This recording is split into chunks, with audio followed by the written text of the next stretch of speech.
इसका मतलब कोई तो है जो आपके साथ ये बार बार कर रहा है, लेकिन आप नहीं जानती वो कौन है। जी नहीं, होश में रहती तो जान पाती। ससुराल में कोई है जिस पर आपको शक है? नहीं सर, कोई नहीं है। सब बहुत अच्छे लोग हैं। मुझे कुछ समझ नहीं आ रहा सर, मेरे साथ क्या हो रहा है। बस जब भी सुबह उठती हूँ सर बहुत भारी हुआ रहता है। सबसे पहले आपकी मेडिकल टेस्ट करवानी होगी। अजीब वाकया था। शिखा ने पुलिस के सामने शिकायत दर्ज करवाई थी कि उसके ससुराल में उस पर बलात्कार होता रहा है, लेकिन वो नहीं जानती कि वो कौन है और ना ही परिवार के किसी सदस्य पर उसे शक है। पुलिस को बहुत सावधानी बरतनी थी, क्योंकि हो सकता है कि विक्टिम झूठ बोल रही हो, किसी को फंसाने की कोशिश कर रही हो। पुलिस हर संभावना पर विचार कर रही थी। वो झूठ बोल रही थी या सच, ये तो मेडिकल जांच के बाद ही साफ होने वाला था। लेकिन अगर वो वाकई में विक्टिम है तो फिर कोई तो था जिसने बड़ी ही चालाकी से ये जाल बना था। लेकिन इस जुर्म का मकसद क्या था? सिर्फ अपनी भूख मिटाना या फिर विक्टिम से बदला लेना? इस रहस्य पर से पर्दा उठने में भी काफी वक्त था। तहकीकात बहुत मुश्किल थी, लेकिन अगर जरा सी भी संभावना नजर आती कि शिखा के परिवार में ही कोई उसका शोषण कर रहा था तो उस तक पहुंचना जरूरी था।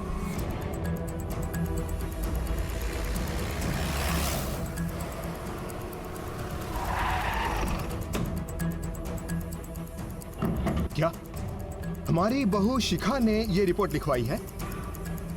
इंस्पेक्टर साहब, अगर ऐसा कुछ है भी तो उसे मुझे बताना चाहिए था, अपने सास को बताना चाहिए था। 2 बहुएं और भी हैं, उनसे कुछ कह देती। जब घर का ही कोई शामिल हो इस जुर्म में तो वो किसी से कैसे कहती? कैसे बताती वो? कैसे भरोसा कर लेती किसी पर? आखिर इस घर की 4 दीवारी में इतना बड़ा कांड हुआ है, उसका तो भरोसा ही टूट गया होगा ना। और वैसे भी इस मामले में तो कोई भी औरत चुप्पी ही साध लेती है। माँ, इसका ये मतलब तो नहीं कि वो सीधा पुलिस के पास चली जाए। सर, इसमें कोई सच्चाई नहीं है, सब झूठ है सर। अब वो घर में किसी से तो बात कर सकती थी।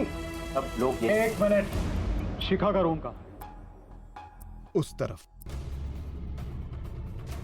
जादव चेक करा।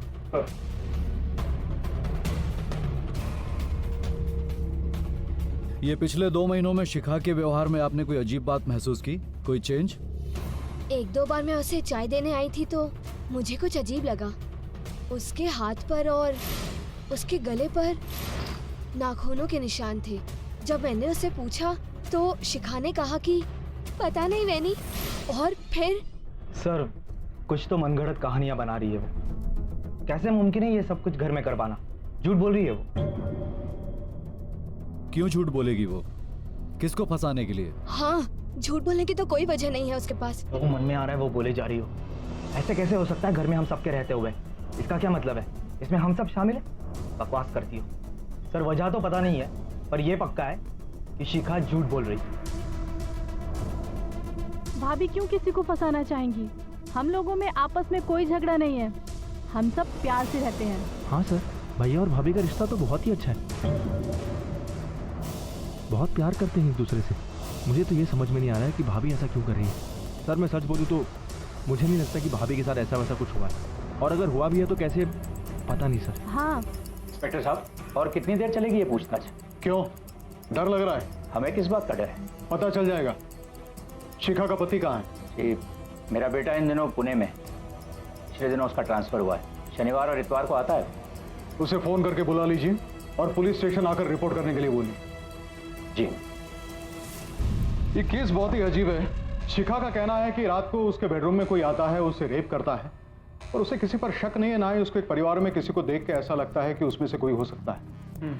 और एक बात साफ है कि बाहर से अंदर कोई नहीं आ सकता। तो कहिए, शिखा तो झूठ नहीं बोल रही। हो सकता है, पर क्यों? अजीब बात तो यह है, उस परिवार के किसी भी औरत को विश्वास नहीं हो रहा है कि शिखा झूठ बोल सकती है। अक्सर घरों में औरतों के बीच झगड़ा होता रहता है, पर यहाँ पर ऐसा कुछ नहीं दिखता है। ये शिखा के पति की क्या खबर? सर, वो ऑन द वे है, आ ही रहा होगा।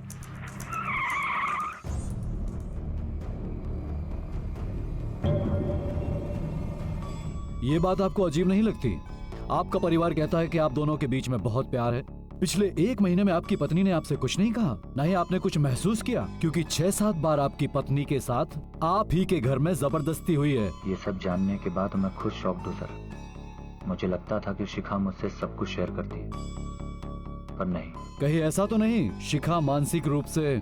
कैसी बातें कर रहे हैं सर? शिखा एक बहुत ही समझदार और सुलझी हुई औरत है। वो मेरे परिवार की बहुत इज्जत करती है सर। इनफैक्ट मेरी फैमिली भी उसे बहुत चाहती है सर। मैं तो समझ ही नहीं पा रहा हूँ कि ये सब कुछ मेरे घर में हुआ। पर एक बात मैंने रियलाइज़ किया, यहाँ से ट्रांसफ़र होने के बाद जब भी मैं वापस आया हूँ पिछले 2 महीनों में, शिखा मुझे कुछ शांत शांत सी लगी। अब समझा, वो अंदर ही अंदर घुट रही थी, समझ ही नहीं पा रही थी कि ये सब मुझसे कहे भी तो कैसे कहे। मैं उससे मिल सकता हूँ सर? मेडिकल जांच के बाद।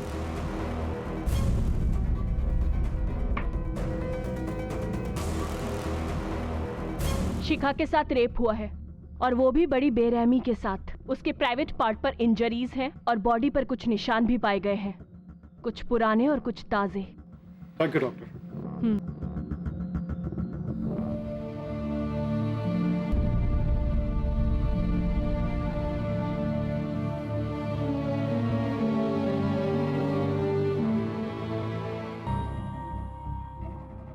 शिखा,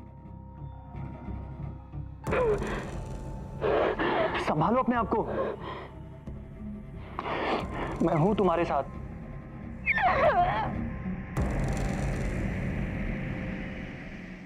आपकी बहू के साथ पिछले 1 महीने में 6-7 बार जब वो हादसा हुआ तब आप कहां थे?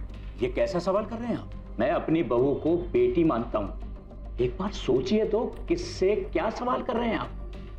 मैं ऐसा सोच भी नहीं सकता। सोचने के लिए तो कोई भी कुछ भी सोच सकता है। जल्दी बताओ सच क्या है।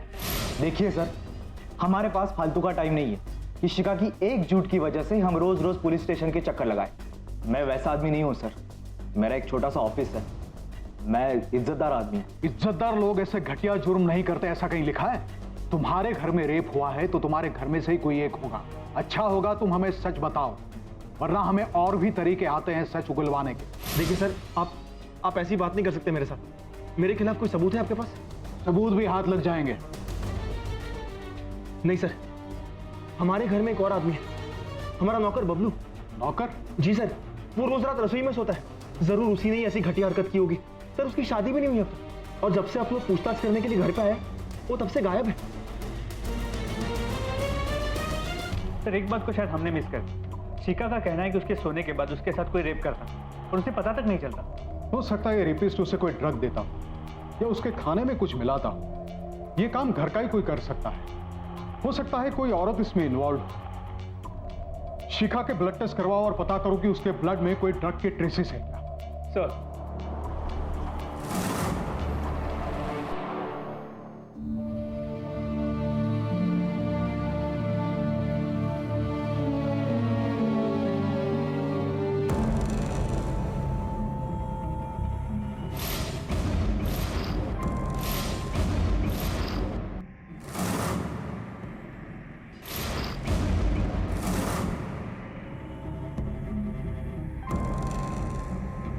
शिखा, घबराओ मत, मैं हूं तुम्हारे साथ।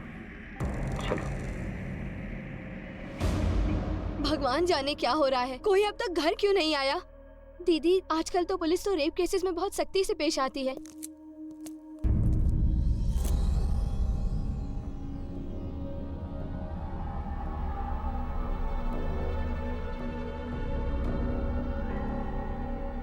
नहीं समझ आ रहा मुझे कि मैं क्या कहूँ। हमदर्दी तो होनी चाहिए, पर मेरे दोनों बेटे और मेरा पति सबके सब तो पुलिस स्टेशन में। किसके लिए रो? उनके लिए कि तेरे लिए? माँ, भूखा गया आपको? और ये किस तरह की बातें कर रही हैं आप? अब समझा कि घर में रहने के बावजूद शिखा इतनी चुप क्यों थी? अपना दुख, अपना दर्द किससे बांटती? आप लोगों से? आप पर भरोसा करती वो? अरे इसका दुख तो दूर, आपको भैया, पापा और धर्म की पड़ी है। गुस्सा तो हमें भी आ रहा है, मेरे पति पे लांछन लगा है। भाभी प्लीज, शिखा ने किसी पर कोई लांछन नहीं लगाया। सुना आप सबने? अरे इस बेचारी को तो ये भी नहीं पता कि इसके साथ ये सब किसने किया। और आपको क्या लगता है, ये सब जानकर मुझे धक्का नहीं लगा?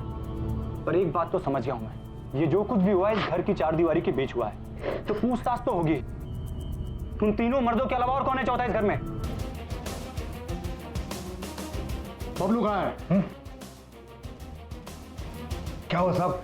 वो तो काम पे होगा और कहाँ जाएगा? काम पर नहीं आया इसलिए तो उसे ढूंढते आए यहाँ पर। साहब इधर तो आया नहीं वो और बता के भी नहीं गया कि कहाँ जा रहा है। उचला यार चौकीदार सांगेल कुठे तो साहब क्या किया था हमने? साहब बात तो सुनिए। सच बताओ बबलू कहाँ है?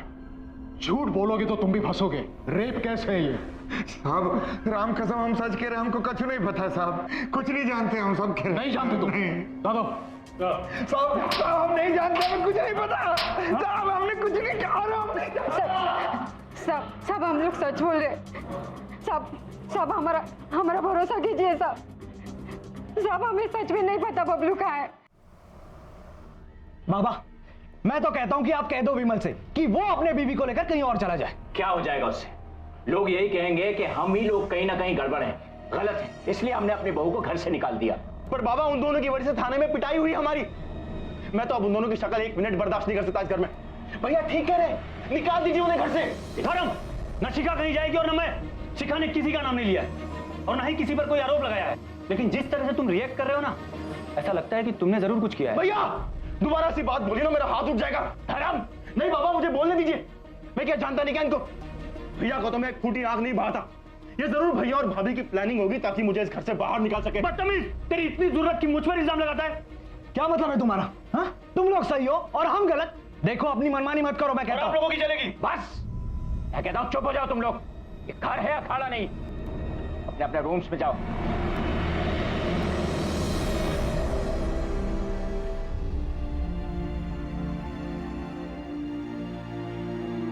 शिखा ये जो कुछ भी हो रहा है ना, इसमें तुम्हारी कोई गलती नहीं है। तुम्हें आराम की जरूरत है। चलो लेट जाओ। चलो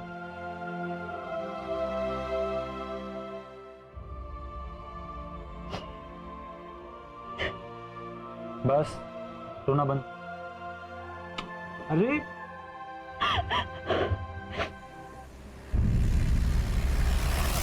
और बबलू भाई बड़े दिनों बाद अपना पान बना दो।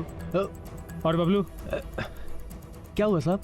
यही सुने गए, थाने ले जाके सुनाओ। साहब थाना? मैंने क्या किया सर? बताता हूँ। सब आप हमें खाए पीट रहे हो साहब। हमारे क्या हिम्मत कि हम किसी की तरफ आंख उठा के देखें। फिर इतने दिन से छुपा कहा था, काम पे क्यों नहीं गया? साहब ऐसी कोई बात नहीं साहब। सब बोलने तो दो साहब। हम तो उनके कमरे में भी नहीं जा सकते थे क्योंकि हम रसोई में सोते थे और धर्म भैया हॉल में। धर्म हॉल में सोता था? हाँ साहब। क्यों?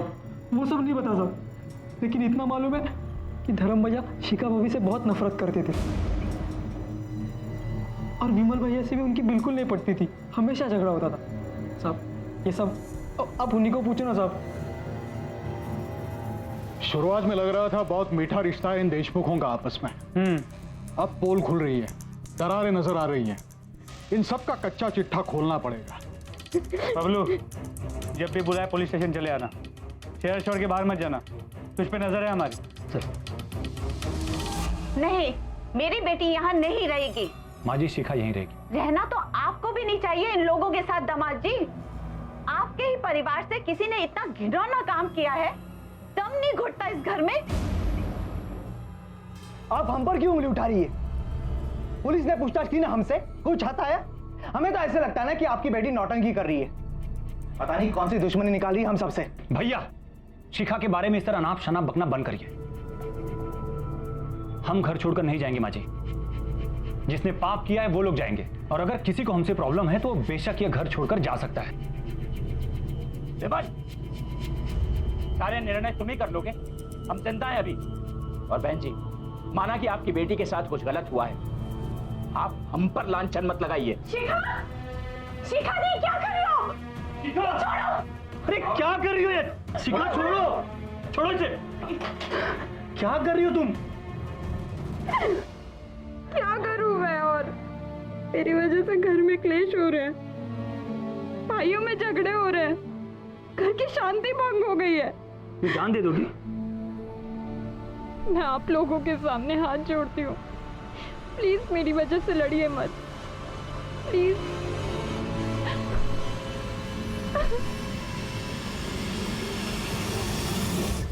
अच्छे लोग हैं साहब, झगड़े की बात कभी हमने उनके घर में सुनी ही नहीं। अशोक जी की एक दुकान है, अब सौरभ चलाता है। विमल वो अकेला ही घर में नौकरी करने वाला है, पर धर्म ने तो बाप को डुबा ही दिया। धर्म तो शुरू से ही ऐसा है, लड़कियों पे पैसे उड़ाना, अय्याशी करना, कॉलेज टाइम से उसका यही हाल है।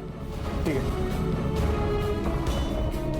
हाँ, मेरे पति यहाँ बाहर ही सोते हैं, वो हम लोगों के बीच बनती नहीं है। पर ये सब आप लोग क्यों पूछ रहे हैं? आपकी भाभी पर रात के वक्त जो बलात्कार हुआ, एक बार नहीं कई बार हुआ, इससे एक सवाल उठता है कि उनके बेडरूम के सबसे करीब कौन है।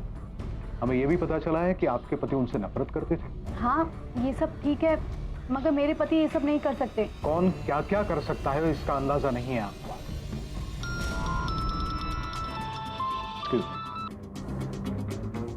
हाँ बोलो। सर इस धर्म की सारी इन्फॉर्मेशन निकाल ली। कॉलेज के जमाने से अपने बाप के पैसे उड़ा रहा है, फिलहाल ये घर पे ही है, इसका धंधा ठप है। इसे धंधे में लगाने के लिए घर से और पैसे चाहिए थे, मगर विमल ने साफ इनकार कर दिया। सर इस धर्म की वजह से घर में अभी काफी झगड़े भी हो रहे हैं। ठीक है, चल।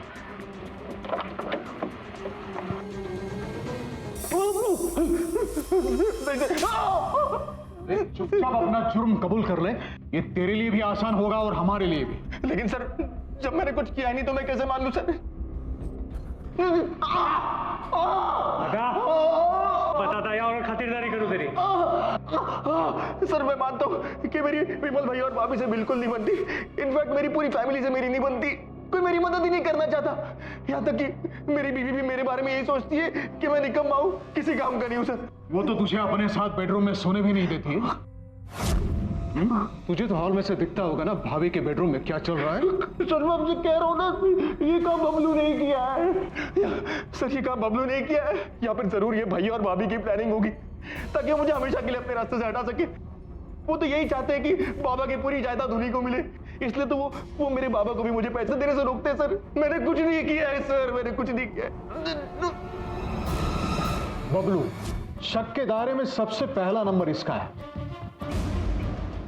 है तो घर का नौकर, चेहरे से भी भोला भाला लगता है। इसकी नजर पड़ी वो शिखा पर, मौके का फायदा उठा लिया। सर मैंने इसकी पूरी हिस्ट्री भी चेक की, कई बार इसे नौकरी से निकाला गया, हालांकि पुराने मालिकों ने वजह बताने से इनकार कर दिया। और दूसरा सस्पेक्ट है ये धर्म, शक्ल से ही शातिर लगता है। इसके बारे में जो सुना बुरा ही सुना है, और इसके पास मोटिव भी है, क्योंकि विमल की वजह से इसे पैसा नहीं मिलता था।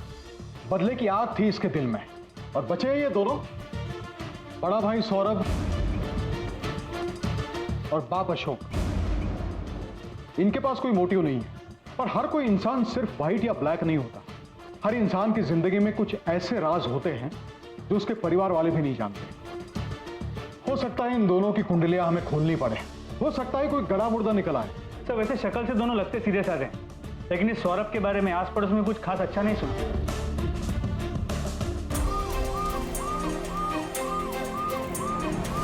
खाना तो खा लो, ठंडा हो जाएगा। मिस्टर सौरभ, हमें आपके ऑफिस की तलाशी लेनी। लेकिन सर वारंट है हमारे पास। सर मैं एक इज्जतदार आदमी हूँ सर, आप इस तरह मेरी इज्जत की उछाल ला दो। सर पॉइंट चेक करो। बाय रे, चल।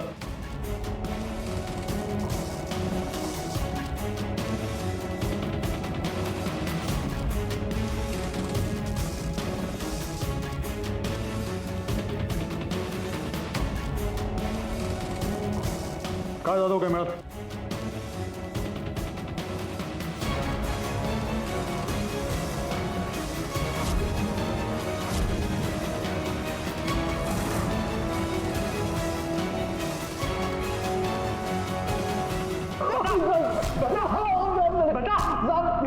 देख तेरी इज्जत की धज्जियां ना वैसे भी उड़ चुकी है, चुपचाप सच सच बता दे। साहब मैं एक शरीफ और इज्जतदार आदमी हूँ साहब। तू कितना शरीफ है ना, इधर मोबाइल और तेरे लैपटॉप से पता चल चुका है। पॉर्न वेबसाइट्स देखता है, कई पॉर्न वेबसाइट्स का तो तू प्रीमियम मेंबर भी है। हाँ साहब वो लत लग गई है साहब सिर्फ देखता हूँ साहब, कभी कुछ किया नहीं साहब, और रेप के बारे में तो सोच भी नहीं सकता हूँ साहब। अच्छा, जब ये मोबाइल पे वीडियोस देखता है तो तेरे कान में क्या मंदिर की घंटियां बजती है? देख तू फंस चुका है, सच बोलने के अलावा तेरे पास कोई रास्ता नहीं है। अब मैं सच कह रहा हूँ साहब, मैंने शिखा के साथ कुछ गलत नहीं किया है साहब, कुछ गलत नहीं किया है। कुछ नहीं किया? नहीं साहब। तोड़ेला साहब सर उनकी नज़रें बिल्कुल अच्छी नहीं थी। कभी कोई सामान रखने जाओ या थोड़ा झुको तो टकटकी लगा कर देखते रहते थे।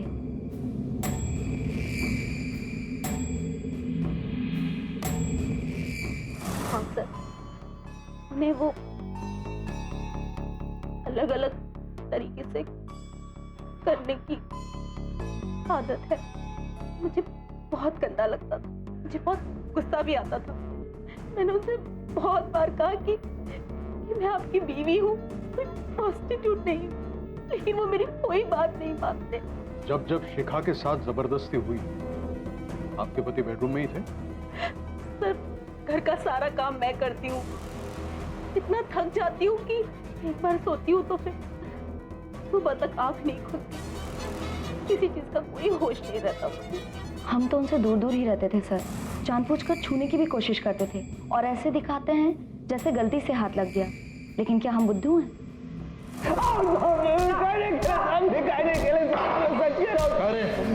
बोल लगा गई साहब मैंने कुछ नहीं किया है साहब, मैं सच कह रहा हूँ साहब, मैंने कुछ नहीं किया है साहब, सिर्फ पॉर्न फिल्म देखता हूँ साहब।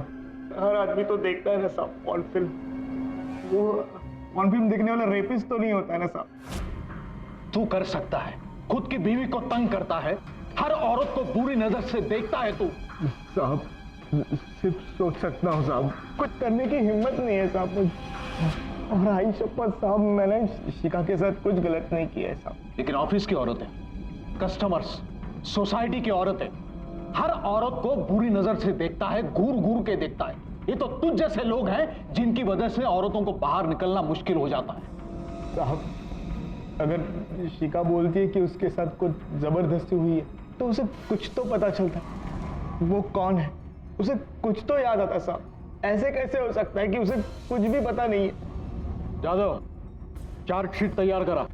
औरतों के साथ गलत व्यवहार करने के जुर्म में कुछ दिन हमारा मेहमान बन के रहेगा। साहब मैंने कुछ नहीं किया है साहब। सर, ये सौरभ भी हमारा मेन सस्पेक्ट लगता है। उसके दिमाग में तो ऐसे कीड़े भी हैं और उसने अपनी बीवी तक को नहीं छोड़ा।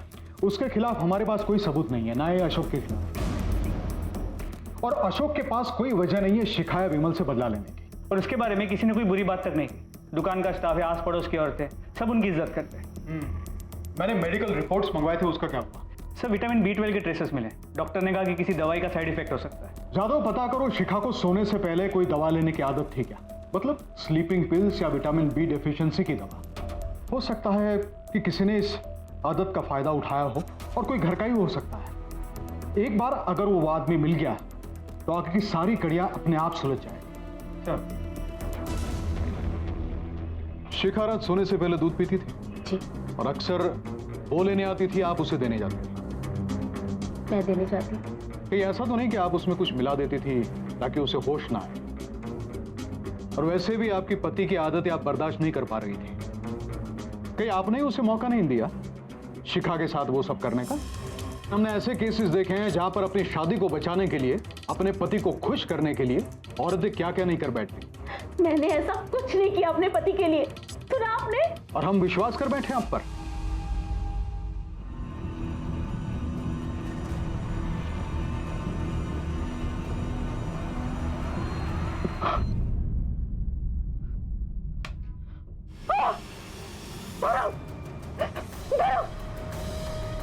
क्या हुआ तुम्हें?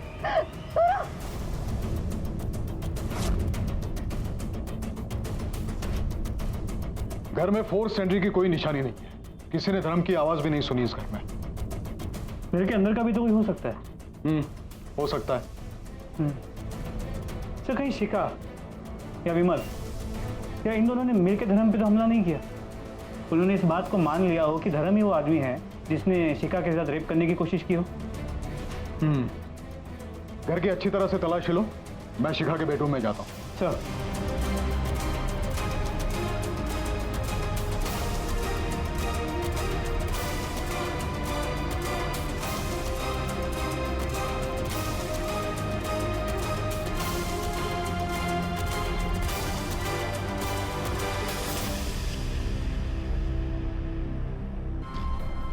तुमने देखा था उसको जिसने तुम पर अटैक किया था?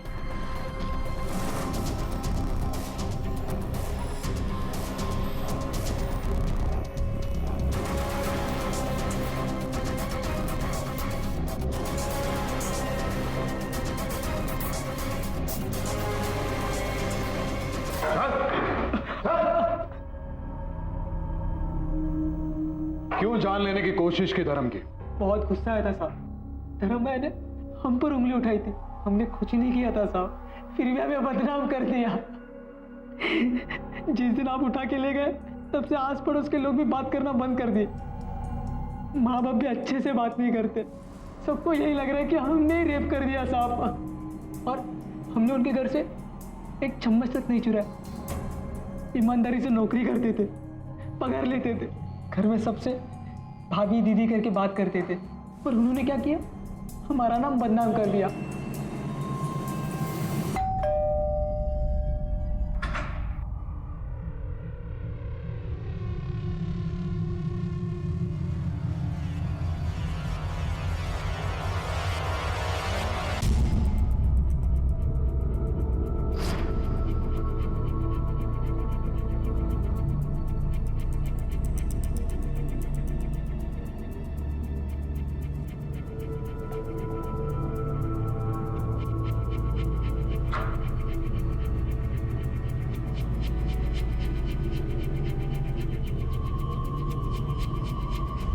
पुलिस एक तरह से डेड एंड पर पहुंच चुकी थी। केस एक पहेली बनकर रह गया था। सस्पेक्ट्स कई थे लेकिन सबूत किसी के खिलाफ नहीं। पुलिस को लग रहा था कि या तो उनकी तहकीकात में कोई कमी रह गई है या फिर मुजरिम बेहद शातिर है। लेकिन इतने में पुलिस के हाथ एक ऐसा सबूत लगा जिसने इस केस का रुख ही बदल दिया, या फिर यूं कहिए कि इस केस को पूरी तरह से उलट पलट कर रख दिया।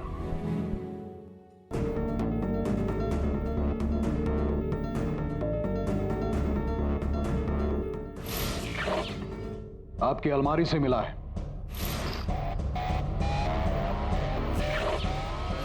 जिसकी हमने फॉरेंसिक जांच करवाई, जिस पर आपके खून के निशान हैं, जिसका डीएनए आपके डीएनए से मिलता है, इस पर आपके फिंगरप्रिंट्स भी हैं। अब तो सच बोलिए। ये क्या कह रहे हैं आप? मैंने कुछ नहीं किया। झूठ बोल रही हैं आप।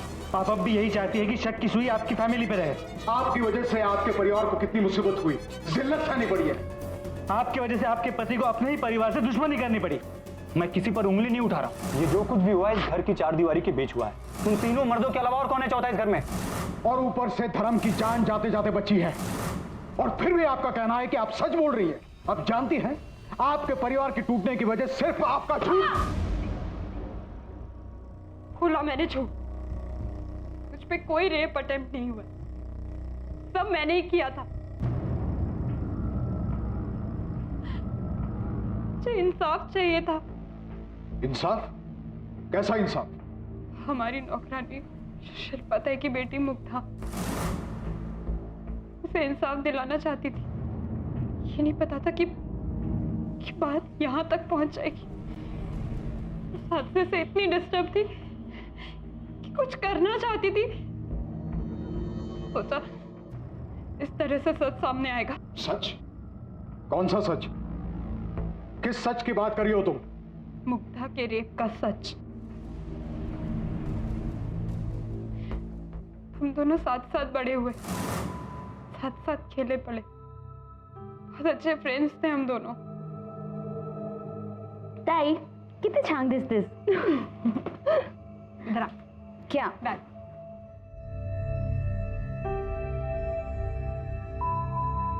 मुग्धा किती छान दिसतेस.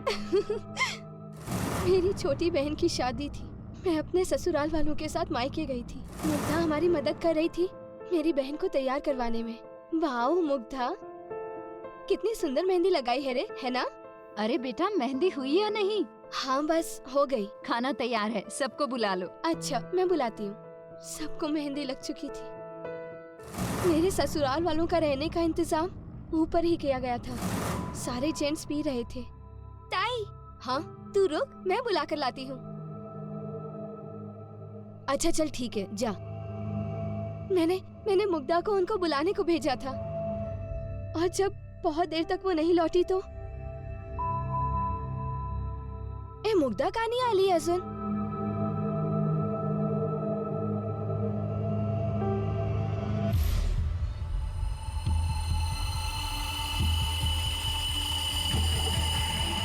मुग्धा, ताई, मुग्धा, तू अपनी जिंदगी क्यों खराब कर रही है? नहीं आई। मुग्धा, चुप कर। तेरे ससुराल में अगर ऐसा कोई है तो किस पे उंगली उठाएगी? मैं कहती हूँ सब कुछ भूल जा, तुझे मेरी कसम। मेरी माँ मेरी शादी बचाना चाहती थी, पर मुझे चैन नहीं था। मुझे किसी भी तरह उस दरिंदे को ढूंढना था, जिसकी वजह से मेरी सहेली मुग्धा और उसकी आई ने खुदकुशी की थी। अजीब उलझी हुई सोच थी शिखा की। अपनी बचपन की सहेली को इंसाफ दिलाने के लिए अजीब तरीका ढूंढा था उसने। अपने पूरे परिवार को मुजरिमों के कटघरे में लाकर खड़ा कर दिया था उसने। पर हुआ क्या? अंत में उसी के खिलाफ रेप का झूठा इल्जाम लगाने के लिए केस रजिस्टर किया गया। शिखा अरेस्ट हुई और कुछ दिनों बाद जमानत पर रिहा भी। पर तब तक सब कुछ बिखर चुका था। पति ने डिवोर्स लेने के लिए केस दायर कर दिया था, ससुराल से नाता टूट गया था, वो एकदम अकेली पड़ गई थी। अपनी दोस्त को इंसाफ दिलाने की कोशिश में शिखा अपना सब कुछ गंवा चुकी थी। हालांकि उसकी इस कोशिश का एक हासिल था, पुलिस ने मुग्धा और उसकी मां की आत्महत्या के केस की दोबारा जांच शुरू की।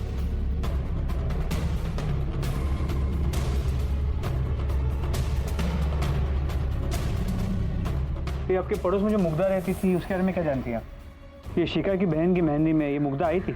मुग्धा थी ना मेहंदी में, बड़ी अच्छी लड़की थी, मेरे को याद है। मेहंदी वाली रात को मैंने उसे रोते हुए घर लौटते हुए देखा था। मुग्धा की माँ ने बताया था मेरे को उसकी बेटी के साथ क्या हुआ था। मैंने ही बोला था चुप रहे, बड़े लोग हैं वो, तेरी बेटी की बदनामी होगी, उनका कुछ नहीं जाएगा, पैसा फेंकेंगे बच जाएंगे। अब पुलिस जान चुकी थी कि शिखा की बहन की मेहंदी वाली रात ही मुग्धा के साथ बलात्कार हुआ था और उसके बाद ही उसने और उसकी मां शिल्पा ने आत्महत्या की थी। लेकिन अब ना तो मुग्धा की डेड बॉडी थी और ना ही दूसरा कोई जरिया जिससे यह साबित हो सके कि उस रात मुग्धा के साथ बलात्कार हुआ था। मुजरिम अब भी छुपा हुआ था, लेकिन जुर्म कभी नहीं छुपता। वो कोई ना कोई अपना निशान पीछे छोड़ ही जाता है।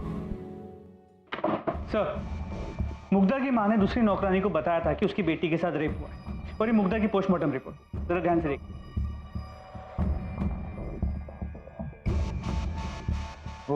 उससे तो यूरिनरी ट्रैक्ट इन्फेक्शन हुआ। जी सर, और ये इन्फेक्शन कंटेजियस, ये एक सेक्सुअली कोई एक आपकी फैमिली में से किसी के फोन रिकॉर्ड से इतना पता चला है कि उसे एसटीडी यानी कि सेक्सुअली ट्रांसमिटेड बीमारी हुई थी, जो मुग्धा को भी थी और जिसका इलाज उसने करवा लिया है।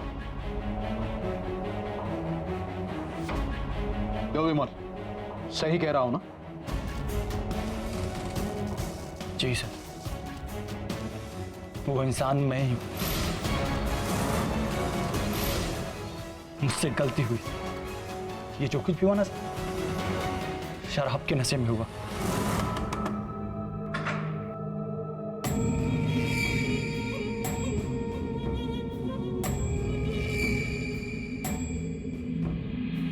दादा, आप सबको खाने के लिए बुला रहे हैं, आप लोग जल्दी आइएगा। मुग्धा। जी दादा। एक गिलास पानी मिलेगा? हाँ दादा, अभी लाती हूँ।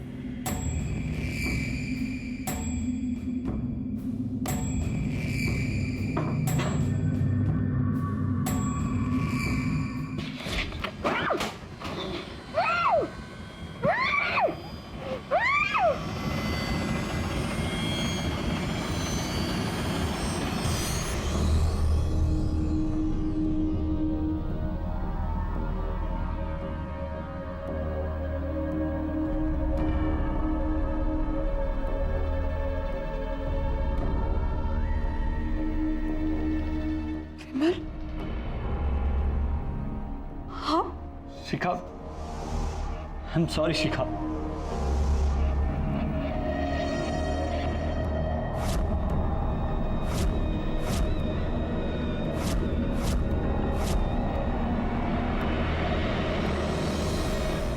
शिखा इंसाफ चाहती थी, लेकिन इसके लिए जो उसने रास्ता चुना वो गलत था। उस रात विमल शराब के नशे में था। उसे होश ही नहीं था कि वो क्या कर रहा था। उसके अंदर का दरिंदा जाग चुका था। हम सबके अंदर अच्छाई भी है और बुराई भी है। गलत ख्याल, लालसाएं, वासनाएं हम सबके मन में जागती हैं, लेकिन जरूरी है कि लगाम अच्छाई के हाथों में हो, ताकि बुराई हम पर हावी होकर हमसे कोई जुर्म न करवा बैठे। इसी विचार के साथ मैं अनूप सोनी अब आपसे विदा लेता हूं। फिर मुलाकात होगी अगले एपिसोड में एक और चौंका देने वाले केस के साथ। तब तक अपना और अपने परिवार का ख्याल रखें और देखते रहें क्राइम पेट्रोल डायल 100। सबक एक को सीख हम सबको। जय हिंद।